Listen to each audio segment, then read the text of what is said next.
mọ tó gbà lérò kókó fàbíàmọ́ tòótọ́ ṣèyá báwọn ọmọ bíbí Ẹdùn kí wọ́n lè mọyì wúrà. ǹlẹ́ o ọlọ́jọ́ bí òní abíàmọ́ tòótọ́ Alájà Latifat Ẹdùn ẹtì ní ọdún kan sí i lónìí ẹ ṣọ̀pọ̀ rẹ̀ nínú àlàáfíà. ìyá ọlọ́jọ́ bí òní àwọn ọmọ rẹ ló ń pé ìgbìyànjú rẹ lórí àwọn òkèrè lọ́jọ́ rírí jẹ́ ọ̀kẹ́rẹ́ lọ́jọ́ ọ̀kẹ́rẹ́ débi tù ló pọ̀. ẹ̀yin lè jìyà lórí àwọn ọmọ yín ìṣúwọ́n wa ti jiná a ò ní fi yín ṣàwátì.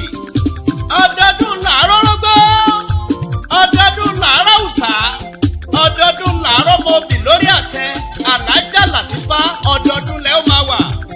happy birthday to you ìyá àlùbáríkà tó bá wọn ọmọ olóríire. every 27th of August is your day. ìdí ni gbogbo wa ṣe ń bá yín dúpẹ́ fún Aláùsátì. ó yá ọlọ́jọ́ bí òní ẹ tẹ́wọ́ àdúrà kẹ́ máa ṣàmì. owó ńláńlá ni kó máa wá yín rí ẹ ò ní mọ̀ṣì. ẹ ò ní fojú sunkún àwọn ọmọ àtàwọn ọmọ tọ́lọ́wọ́ bá fún yín fìyà ìmọ̀ọ́mọ̀. ó ti yá jẹ́ bá a délé. Alájà Latifat Ẹdùn ìwọ lọ́mọ wọn nígbà rọ́ọ̀kì.